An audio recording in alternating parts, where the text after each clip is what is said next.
Welcome to Talk Cosmos, the show where Sue Rose Minahan and her panel of guests bring you leading-edge astrology conversations through a journey of soul growth patterns connecting astrology's energetic cycles.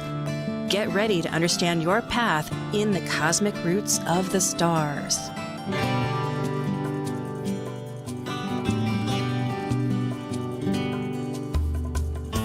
Hello, everybody. I am Sue Minahan, host and founder of Talk Cosmos, where we have insightful conversations that awaken your consciousness for soul growth. And today, this is being aired on Memorial Day weekend, Sunday, May 28th. However, I have a little secret. We are pre-recording because in the Northwest area where my two partners of membership in this panel, Amanda Pierce and John Chinworth, are at NORWAC, which is Northwest Astrological Conference. And that's a fact. Okay, today, but what's holding us as our topic, we're not having a person today, we're having a subject, you could say, and that's the coronation of King Charles III. He's the first Charles for the Commonwealth with the UK since the 1600s and the Stuarts. So that has some legacy there. I haven't quite figured out how, but it's a little factor to consider. Okay, we are ready now for Kaleidoscope Visions. Learning about current transits and exploring soul growth cosmic conscious energies applied to natal transit chart readings provided from the audience. This is your Kaleidoscope Visions panel. I'm Sue Rose Minahan, the founder of Talk Cosmos, an eclectic evolutionary astrologer, consultant, certified color energy life coach, vice president of the Washington State Astrological Association, member of Kepler Astrology Toastmaster Club, of a Dwarf Planet University diploma and AA with music degree. I love mythology, philosophizing, collaboration. I'm an artist, writer, a perpetual student of life. I'm Amanda Pierce, a soul-centered astrologer, astrological consultant, and empowerment-based meditation teacher. I have a BA in psychology, I'm a wellness enthusiast with a passion for healthy eating, and I enjoy creating new realities and shifting old paradigms. And I am John Chinworth, an astrologer from Seattle, Washington. I grew up in southern Arizona and was so obsessed with mythology that I concretely imprinted the Greco-Roman pantheon into my psyche. I still see those gods and goddesses infused into everything around me. My experiences of working with developmentally disabled and resource students for many years as both teacher and mentor has given me a strong compassion for others and has seasoned me with an exceptional reconciling energy. I have more than 18 years experience reading natal charts and continue to enhance consulting techniques by attending workshops and conferences.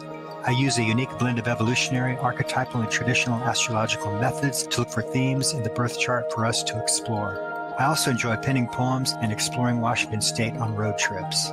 And like the Sufi poet Rumi says, you are the entire ocean in a drop.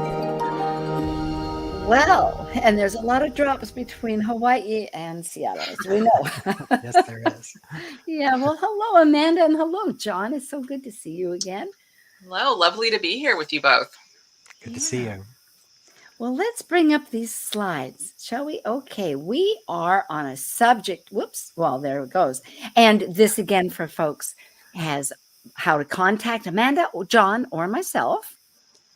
And okay, I'm trying to get rid of this thing on my computer. Oh, well.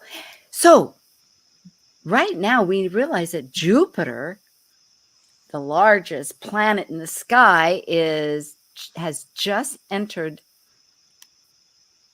Taurus as we speak, which is a week ahead, but it will be on the 28th too. So any thoughts about Taurus and as a groundwork for this, because it does relate to the coronation? Well, I think of Jupiter and Taurus, both of those. Well, Jupiter's the biggest planet, it takes up space, and Taurus just wants to be there and take up space. So they've come together saying, just be here, be present, right? Earth it up. Yeah. Right? Well, yeah, and Jupiter, so it's your beliefs, your belief systems, it's wisdom, higher learning. It's also the wisdom that you can dispense out to the world. And so we're shifting now from that Aries energy into Taurus. So there's opportunity here to figure out what wisdom you're going to allow in to yourself, into your world and your consciousness. That's a good point. It is actually a receptive yin energy, yet it wants to survive. And so there's a lot of strength to take that inspiration from Aries that went forward and separated to establish, root yourself like a tree in the limb, reach to the heavens, and ground yourself. Maybe a little bit of what have we just been through so rapidly, Aries, and now we're going to sit here. What will come next? What are the ideas when Gemini comes around next year, right? Yeah, exactly. I A mean, breather. we had like a 2-year period where Jupiter was in Aries and it was instinctual. We're trying new things and kind of shooting from the hip and getting in trouble. That's a very Aries kind of quality.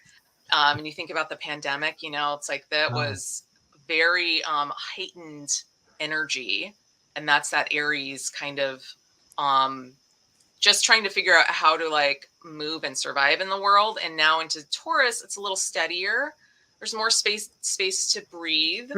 And so we're now with Taurus, so it's been about 12 years since Jupiter has been in Taurus. So our values have shifted in that time period. And so Taurus is all about values. And so we get to kind of reevaluate how we see our values and what our beliefs are about them. And it'll be an interesting time. Well, it's true. I think Aries is so instinctive. That energy simply wants to go where its energy is directed. And the survival part's really with Taurus, but they're both artistic.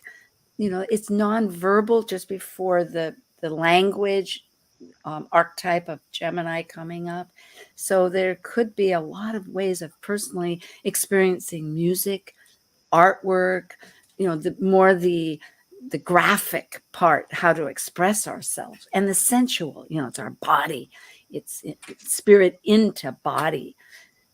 It's a big shift from Aries to Taurus. Aries being ruled by Mars. So imagine that Mars energy attached.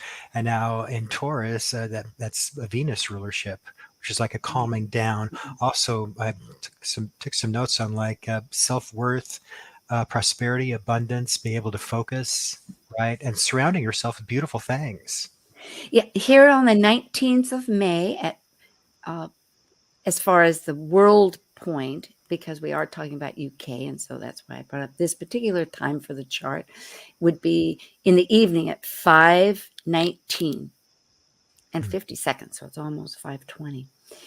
And as we know, because we're going to be moving into the coronation pretty soon for a chart, but the coronation happened a while back before this ingress, so it hasn't quite made it into Taurus, but as it has, because today, when we're airing this on the 28th, it's like a juggle between all these dates to begin with, but it's in this tension of activation, 90 degrees square, which we call in astrology, but the consciousness is really of this activating, needing to rectify something between the planet Pluto in networking, community-oriented Aquarius that wants to transmute things. So this is all fixed energy, which is not so easy to adjust to, right? That it's going to be some real.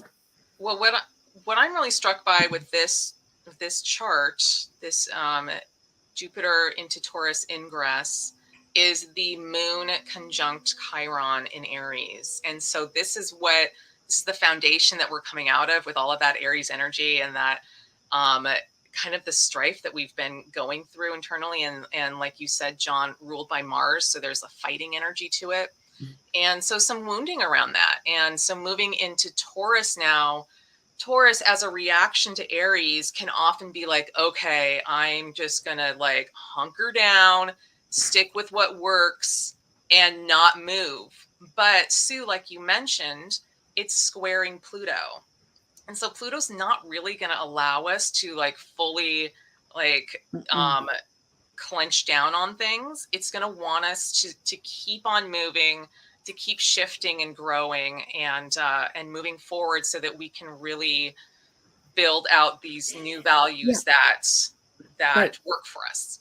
But I think the key here could be this flowing energy of the water, of these energies that are in water, which is emotions, because Taurus is something that feels, it has sensory. And whenever you manifest anything, it's being expounded upon this, how we feel. Our mind can tell us all kinds of things, but unless we get into that framework that we sense it and feel it, that's when the manifestation helps. And I think probably because we're in such a transition throughout time, we could go into all these different aspects of why.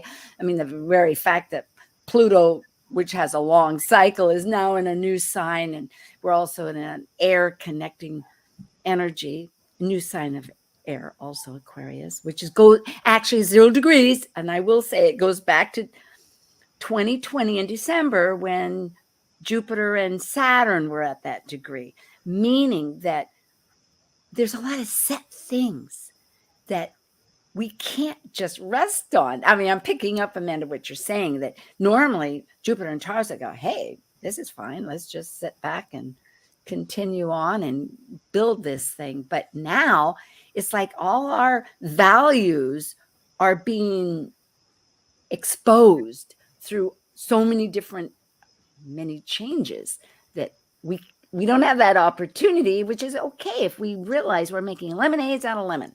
A lot of lemonade. Get your stand up.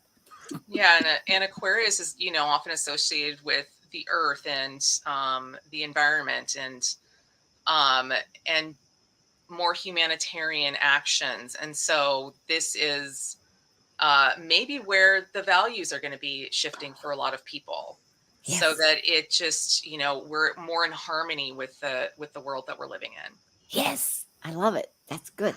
I want to say something about Saturn in that chart. Can we go back a little to the previous slide? I will try to do that. Oh. It's always a challenge. Okay, we did it. Saturn is in the 4th house. We were talking about what would the work be. Saturn wants to get the work done. Well, it's in like a hidden part of the chart, so it's like really deep interior personal work. It's very deep. Also, I wanted to note that Mars is trine Neptune, which is like, I don't know, that's fierce work on spirituality. These are kind of good things. And those planets are like nicely aspected. And they're all in water signs. Saturn's in Pisces. Well, that's it. That's what I was bringing up. Venus. Yeah, exactly. So in other words, we have this fertility. If we think of water, it's emotional. It's not easy. Water can be very aggressive. It can be so many things. I mean, really, when you start thinking about the dynamics of water, it goes into steam, it can hurt, it goes into rain, it gets wet. It has tsunamis, it has rivers, all these factors, right? It's water and it's our emotions. So in other words, but by sensing and really connecting with feelings, which is water, and there's growth. South node in Scorpio, this is a releasing of deep emotions. So. Right. Yeah, so I think we'll know more as the months go, and next month we'll see. Maybe we'll have more info as we've lived it. So we are talking about this event that happened now in the UK, which is part of the Commonwealth. And just for our audience, there are 54 countries that are in the Commonwealth. The UK is one, and the primary one, of course. I mean, I being an American citizen here, I do think of it as, although there's Australia and Canada and many, there's 54 countries, because anybody can join, unlike in the past where it was part of the domains. But there's also territories. I mean, if you really expand on it, and there is a link here if you want to find out more about it. But they are sovereign states, but they are pledging allegiance to the British Crown, meaning that that's quite a bit of power that this monarchy has, that wobbles between its, because their countries are not, they're democratic, and they vote in their parliament or whatever governing factions, but they are powerful. They have some power.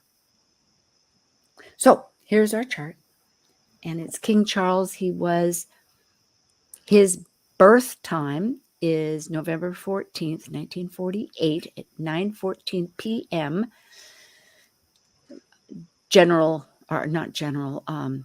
Greenwich Mean Time in Buckingham Palace.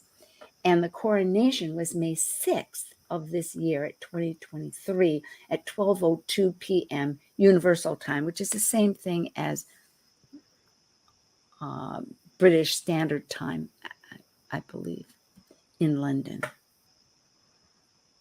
So we have a bi-wheel. And for those that can see it, King Charles is in the middle. What strikes me so interesting, just saw that, the moon in the natal chart, the inner circle, with the north node, and he was forever the longest prince, mom, queen, the moon, right? And there it kind of is in the chart a little bit. Interesting. It is. There's many ways to see charts, and I love it. He's like the longest waiting prince of all time in English history, I think. He waited the longest to become king. Yeah. And it's so fascinating that this coronation happens exactly on that nodal return for him. Exactly. That's really interesting. Yeah. I mean, how would that in his life? Yeah. To me, that does show some of the synchronicity of astrology. We try to interpret it, how to understand it, but by reviewing it, I know for myself some pivotal things like selling a house. When did it finally happen? After years and years and years, or a cabin, right on my nodes. There is something about, and yeah. So here it is, bringing those 2 points up, that the nodes are when the orbits of the moon and the sun intersect. Is a cycle 18 and a half years. And we're just finishing up this one in resourceful Taurus and release, I don't want to get into those too much. We've talked a lot about them. Good point. Yeah. What else? I was just going to say his nodes are in the 10th. So his north node's in the 10th house, south node is in the 4th house. And so these are, very much associated with family inheritance. And so he's working through this, moving more towards that north node. Finally, he's king in the 10th house. With Jupiter there, which expands that north node. Yeah, and Jupiter's not Jupiter's not in Taurus yet, but I got the dates for that when those transits happen. Well, May 6th, and it is on the 19th, remember? So here we are, and we're kind of a little bit mixed up because we're pre-recording this, which is very unusual. But yes, so but it's airing on the 28th, so all of this will have happened. And I think that's the interesting part. You had mentioned that possibly astrologers helped dictate the time, and often they'll do that just ahead, knowing that it's a horary thing, that or electional, that this energy is coming up, that it will connect with his moon, because a moon in Taurus is considered a very fertile, powerfully positive energy. Yeah, so transiting Jupiter conjuncted his moon on May 16th, and it will conjunct his north node on June 3rd. Yeah. So it's good things ahead.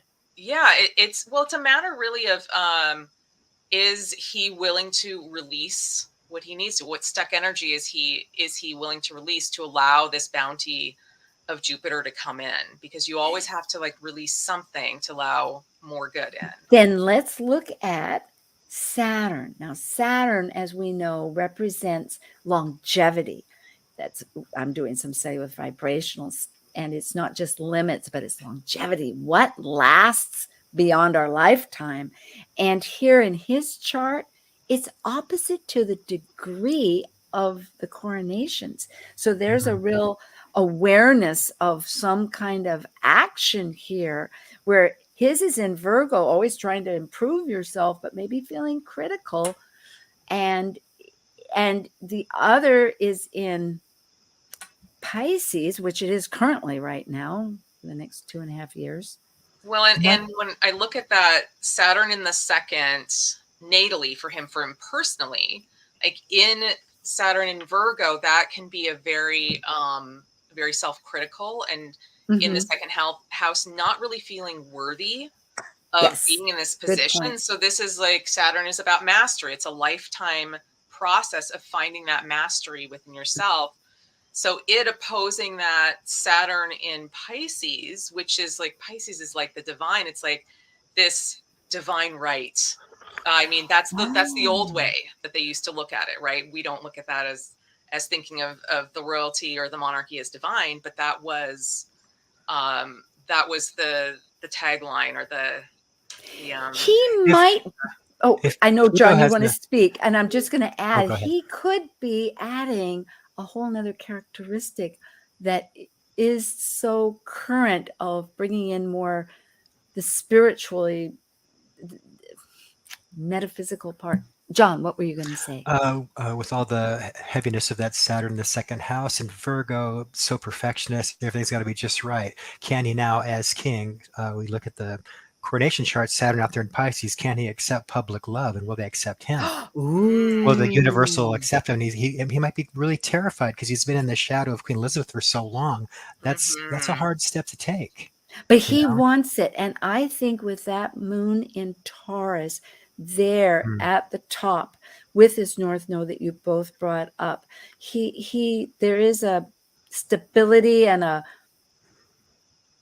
we'll find out. And his natal Saturn trines his North Node and the coronation North Node. So that's a really nice indicator that he's going to be able to kind of step into this for himself.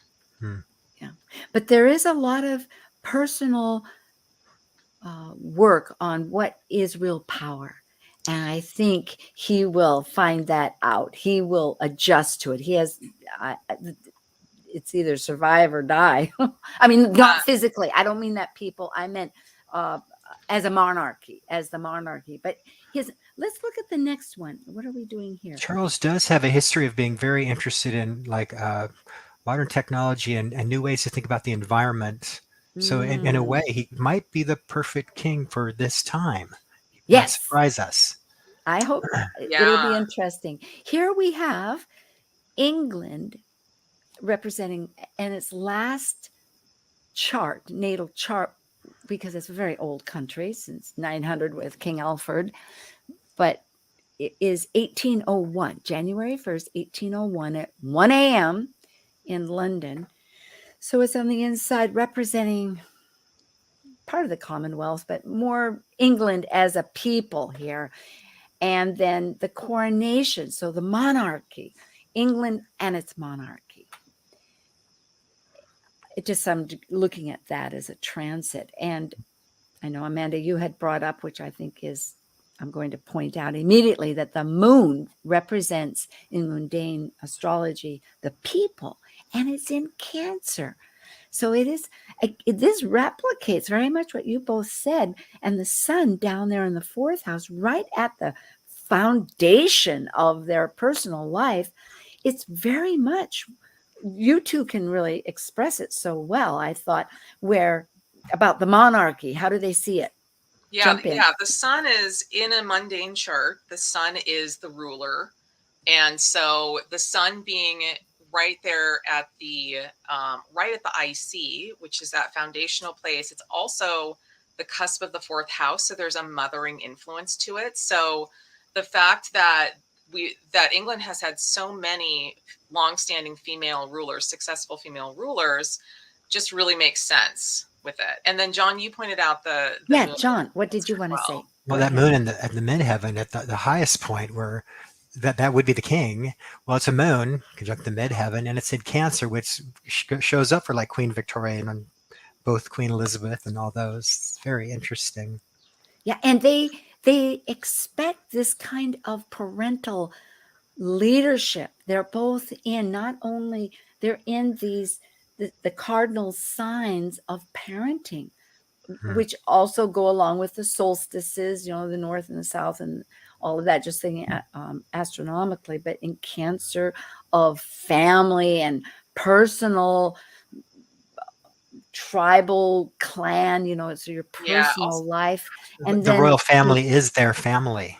And maybe yeah, that's why this one monarchy persists and keeps going. Right. So like maybe ingrained with the people where they identify so deeply with it, maybe. And Cancer, Capricorn, both very traditional signs. So they love their history. They love sticking to tradition. So, it makes sense that the monarchy has endured to this point. yeah. They're always changing the guard every morning. When I was in Seattle, because I was just back there downgrading a storage locker since I've moved to Hawaii, and where I was staying was a person from the UK, a woman who was considering going back to live or staying. She was trying to figure it out, but she shared, and I thought this was indicative, perhaps as one person, that was really an effort to consider a new monarchy, because the Queen had been probably during her entire lifetime. I mean, the Queen was since the 50s, almost 70 years. It was 70 years. Yeah. And so it's a huge change. And in this particular chart, that seems to indicate that for England, but knowing, and after the break, we will compare the two coronations, because the times are quite different. Now we're looking towards the networking of community. And at that time, it was more sovereignty of leadership. We had just come out of World War II and other factors. Because here, what I'm tying together before we leave is that Mars, the activation planet of moving ahead towards some achievement, is from the country, is looking at this coronation of their thought and mentality represented by Mercury with their sun in 15 degrees Taurus, which is a world point because it's right in the middle. It's as fixed as you can get. So here they're really trying to work out this concept of how is this new leadership going to be working with our life force, 8th house. Yeah, a world point too. It affects the entire world. So this coronation is going to ripple out to the whole world. It's not just going to be some changing of the guard, and it's going to have an impact.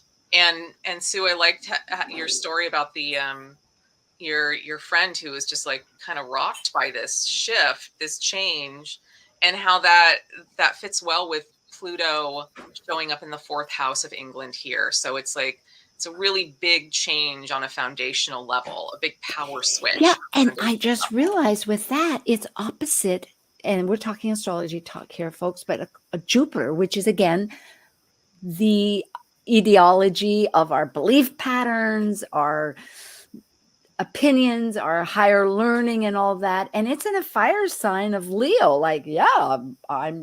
which relates to the royalty. So there's at 1 degree Leo. Yeah. It just arrived. This is a big thing. It's right? still Here I am. Actually, that won't really take into effect until 2024, because at this point, Pluto stays rocked at 0 degrees until June 11th. And then it comes back January 21st, back to 0 degrees. And then it starts moving in. But it keeps going back and over that point 5 times, because I've looked at the charts. Okay, we are ready, past due, for our little break. And we'll be back with Amanda Pierce and John Chinworth and myself, Sue Rose Minahan. Talk Cosmos with Kaleidoscope Visions. See ya.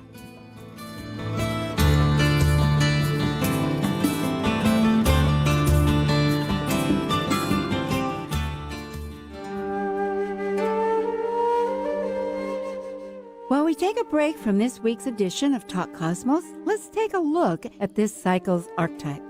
We are currently in the period of Gemini, By leaving a cycle based on physical form, integrated through spirit, the energy of Gemini connects spirit with matter, focused on communicating and defining the external. Gemini is a mutable air sign signifying flexibility. Gemini dually focuses upon teaching and learning in order to synthesize the world one lives within.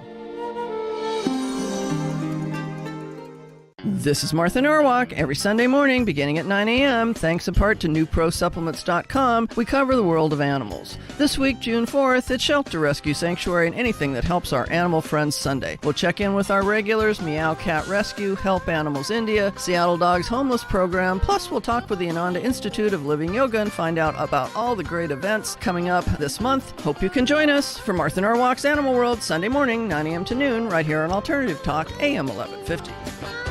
Talk Cosmos brings you leading-edge astrological conversations with hour-long programs each week on KKNW. The show goes live every Sunday from 1 to 2 p.m. Pacific.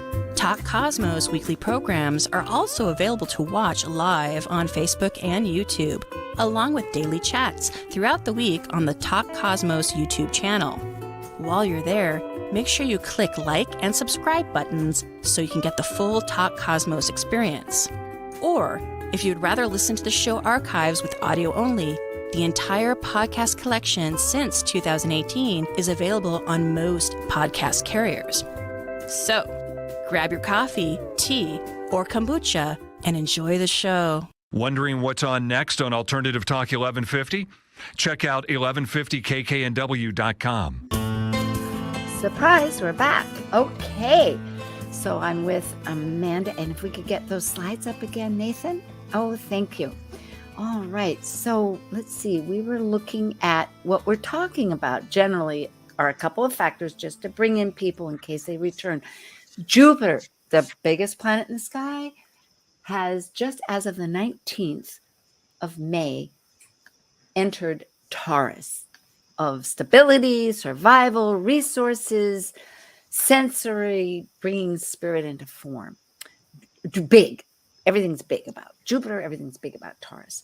And that started on the 19th. Meanwhile, in England, for the UK, King Charles III, since the 1600s, was the last time that we had the Commonwealth of 54 nations now had a king named Charles. Tiny factor maybe, but maybe significant. The point being, that was May 6th. So we're in a little bit of a time warp here as far as we're concerned, because we're also pre-recording this a week ahead. But these are the facts that you're listening to that are important. And we have been looking at the coronation with Charles, King Charles III. And then between him and the monarchy, which is the coronation, and now England and the monarchy. So going ahead, and there's going to be a lot of changes. Let's compare the two of them with Queen Elizabeth II that happened on June 2nd, 1953 at 11:15 a.m. British Standard Time in London, along with the coronation of King Charles III on May 6th, which was at 12:02 p.m.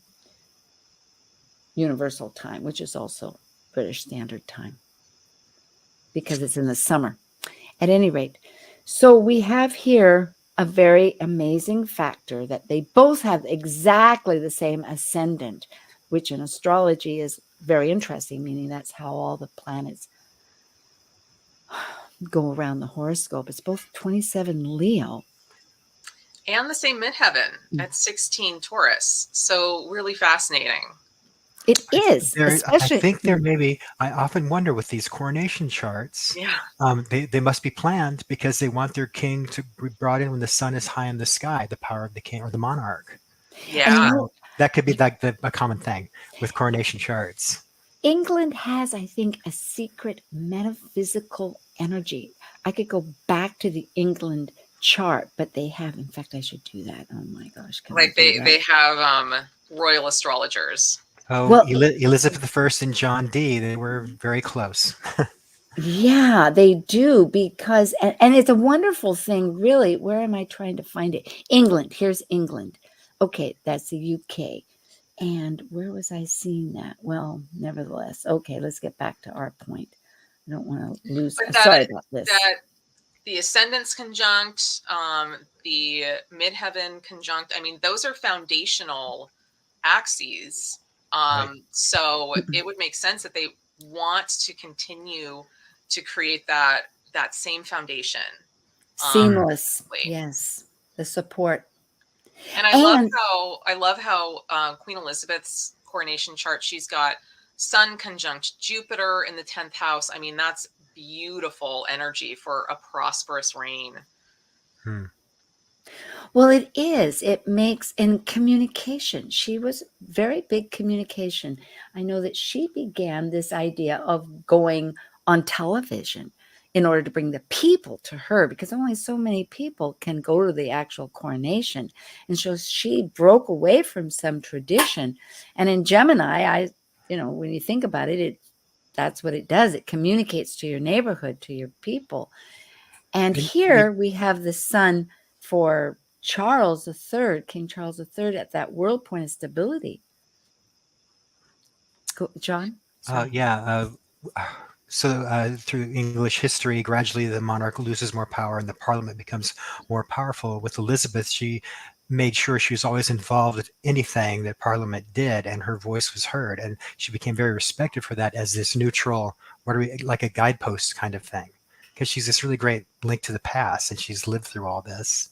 So maybe that's that Mercury and Mars, just fiercely, here's my voice, Although I'm also looking, in support of all this, that the outer planet Pluto, which takes 250 years to orbit, but has such an elliptical orbit that it's very short in certain signs and long in other signs. So in Leo, it was 25 years. And during that time in 1953, it was squarely in the Leo, which is sovereignty and ruled by the sun and leadership of that royalty, really, domain.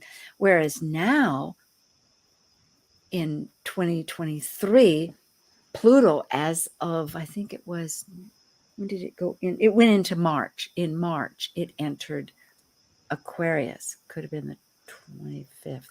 But at any rate, but that is the opposite axis of it, where we're considering networking with community.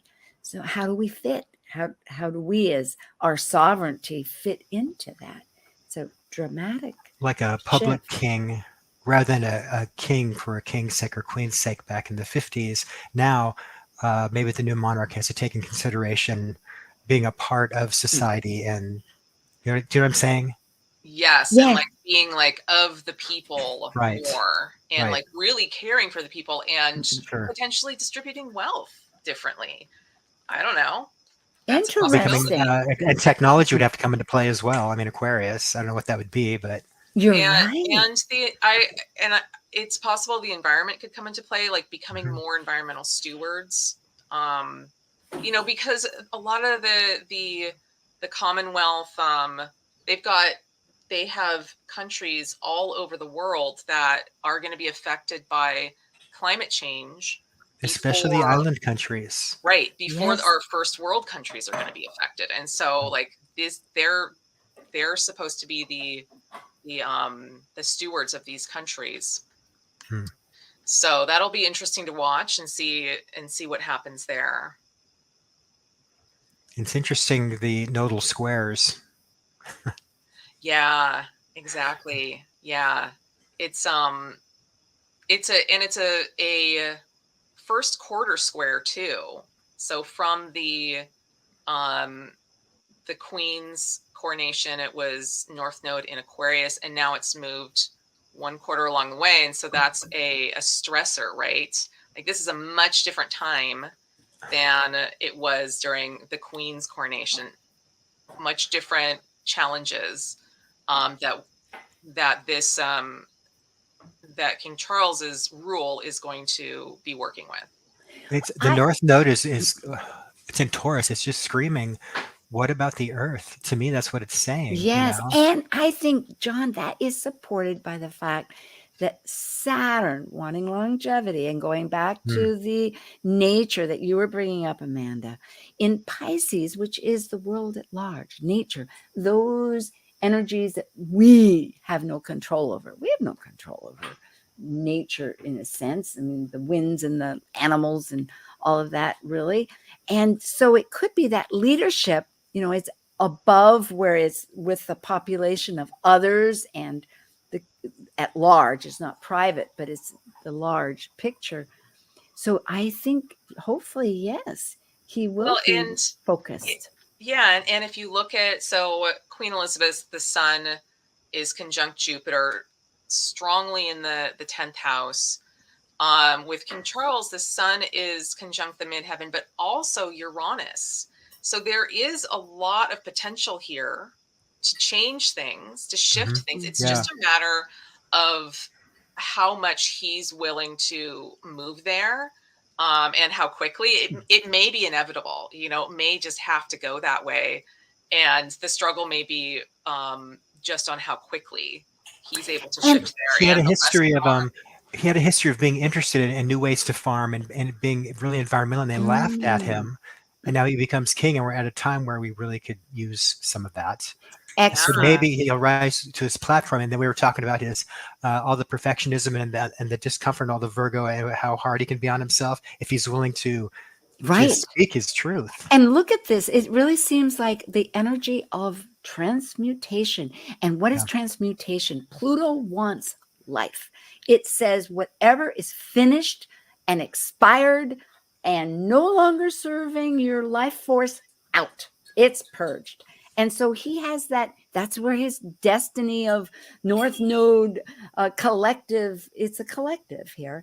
And And it's a spiritual destiny. And natally, he has Pluto in the first house in Leo. So it's like his whole life is about how do I Hmm. bring my personal power, my creative Mm, self-expression yeah. into the Yeah. world. And so Yeah. this may be a big piece to that. He may be ready for it, he may not. We'll see. Yeah. We have a few minutes and we can go back. But with the monarchy, we know that there's already been a lot of disruption. That Prince Harry, and you don't call him Prince Harry anymore, I suppose, it's Duke of Sussex, which he's Yeah. kept that title because I did some little chats with him.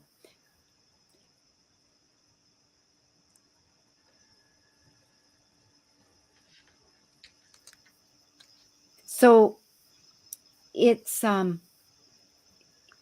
and he and Megan, and pardon me if I spelt the name wrong here on a couple of them, are obviously he went, she didn't, and has a baby and all that. And it makes sense, but still there's choices. And we're not trying to delineate all of this. It is a bit complex, but this is like the coronation in the middle, which is the new monarchy, and then the two going out. So there's Harry and then there's Meghan. But right off the bat, just looking at those blue, and then I've itemized them on one side for those that could see. But interestingly, the nodes are all exact, and that's that moment between with the coronation. Either there's big changes of there's Pluto of transformation of what works for support. I mean, not just support, but Pluto exchange, like here in Scorpio, it wants to exchange resources with others, and it's conjunct for Harry, the South Node, which wants to release, of the collective South Node in Scorpio of the coronation. And then you have the nodes, and then you have Magna's South, her nodes square all of that. There's a lot of power shifts, a lot of if you have any feedback here. I was just thinking maybe with all the nodes and Plutos all lined up like that, a time for transformational growth. Move along on your evolutionary journey. What are you going to do with this energy, right? And there is a lot of, if I'm looking at this right, it's so much information, emphasis on north nodes, which you're saying move forward, you know? Ah, And so excellent. the shift in the royalty in London, well, they're going to have to shift too, Yep. I guess. Well, Yeah. unless I Well, mean, in the my queen is sense, not there anymore, and that was the sounding board, and it's a new king, and it's a whole new arrangement. So they're also looking at a new world. my sense from that chart is that it probably was a good thing that Meghan didn't go to the coronation. I don't think it would benefit her. I mean, and there was still backlash that she didn't go, and people are judging her they're going to judge her regardless of what action she takes. But with that Pluto, the coronation Pluto on her south node, that's not a positive energy for her. So it was probably the best thing that she really stepped back. And to me, and I moved on with the charts for those that are seeing, but I appreciate you both with your comments. And I think the point here that including that energy was to recognize that there is a lot of change. Their story hasn't ended. It's a transmutation. It takes a while for the caterpillar to be the butterfly. And so even though they're in a sense divorced from the monarchy, there's still blood, and it's a story that's ongoing. So it's true. Do you want to go back to this? This is King Charles himself and the coronation, because one factor I didn't bring up, and I was reminded through your conversations collectively, was Saturn opposing Saturn. I think that we were talking about how I guess we did comment on that. We did. Did you have any other further thoughts on that, Sue? Well, now I think I lost myself. Maybe because there's so many different ways, that you could interpret it. There's so many different layers to it. So it's always interesting. I made a little discovery. If you could bring up the United Kingdom chart, this is very interesting. Yeah. The foundation of the United Kingdom. On that date, a dwarf planet was discovered, Ceres. Same day, which is really interesting. We didn't have Ceres in the chart. I mean, another mothering, right? That's what I was wanting to keep. I remembered we used to have all of the asteroids, and I was thinking Chiron. I was thinking, what was the other one? It was Ceres, because Ceres is now a dwarf planet. She's not an asteroid. I mean, she's multiple things, but she is a dwarf planet. Excellent, John. Yeah, that would be super interesting to look where Ceres shows up. Because Ceres Earth energy. It's earth energy, and it's also like that sorrow at loss. And so losing the mother queen, that would be. And it's tied into the British chart from day one. Yeah. It's very interesting. Really. Yeah. It's a really good Well, find. now you've got me. I'm going to find out right this second. I can't stand it. Ceres. I'll look it up really quick and tell you where it is. Yeah. Ceres and discovered.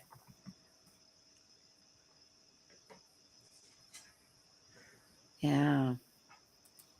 It was January 1st, 1801. Yes. And Italy. Yes, in Italy. And it was rediscovered. It disappeared and came back and like, what's this thing? Well, that's so important because I did study with Alan Clay, the dwarf planet, and Ceres was so fascinating for me. It totally changed my entire experience with it because as a mythology, she travels Earth once her daughter Persephone is abducted by Pluto, or else joins Pluto to become the queen. And of course, that represents in many ways the vegetation of winter into spring, but so sorrowful and losing her. So she disguises herself. And so she's actually a goddess that walks on Earth. So the fact that she went away for a while and came back hidden is so representational with that particular mythology.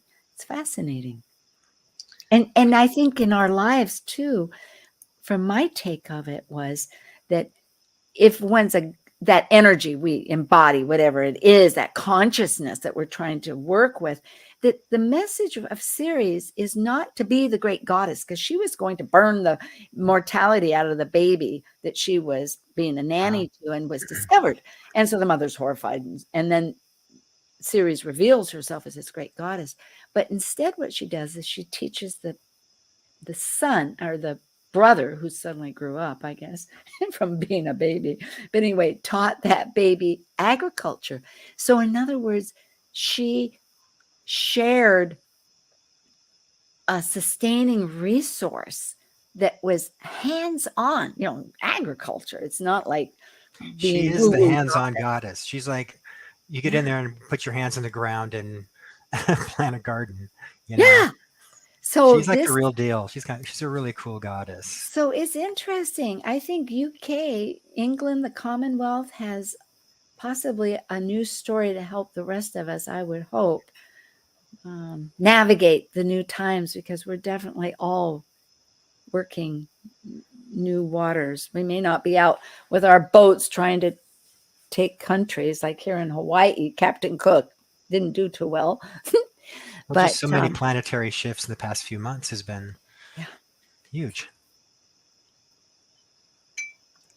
Yeah, it's interesting here, the coronation chart, that Sun and midheaven are squaring the UK's Venus. And so, I'm just hearing a lot in the news today about how hard it is to live in the UK, how high inflation is.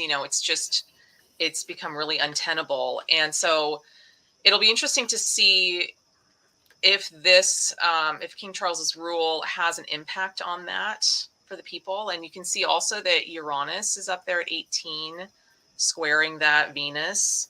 What is that going to mean for the?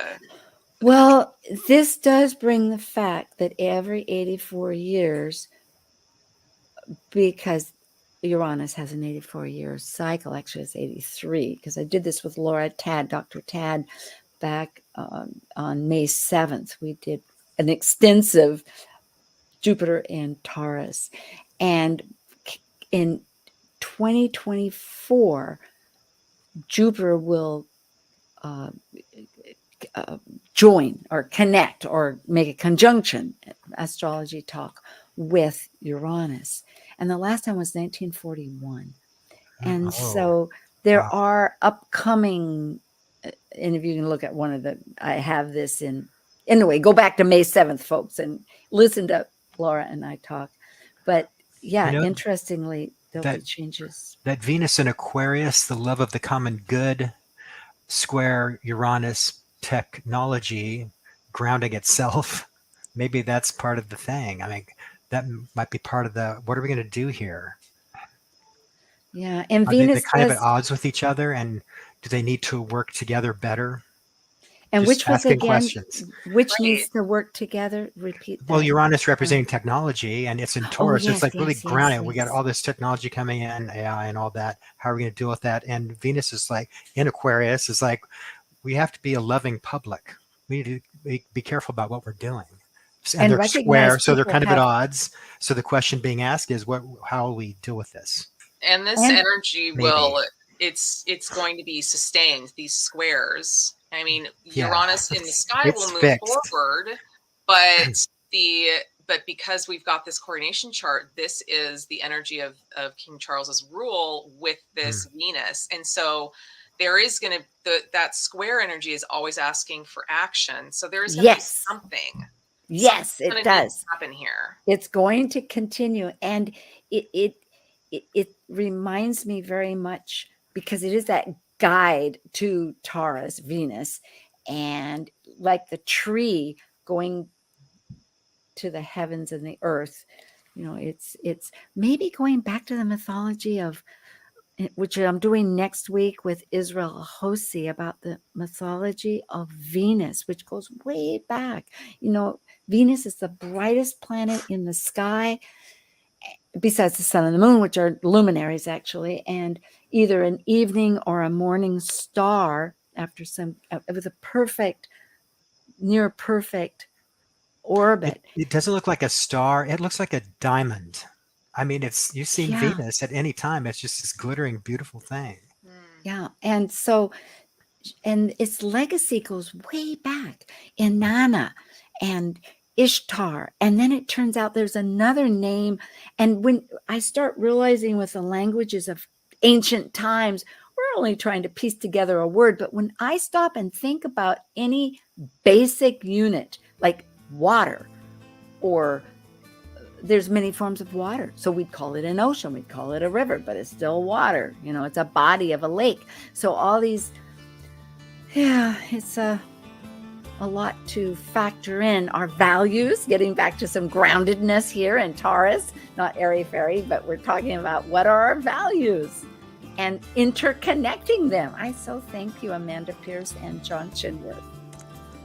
Happy to be here with you both. This was a fun discussion. Yeah, it is. Same here. I enjoyed it so much. Thank you so much. Yeah, I was just going to go back to, and we're just about to bail out, but we do have this playlist for people. And do please sign up and be part of our subscription. And we'll be back always on the 4th week for Kaleidoscope Visions. If you're a fan of our panel, we'd love to have you. Okay. I guess we'll sign off.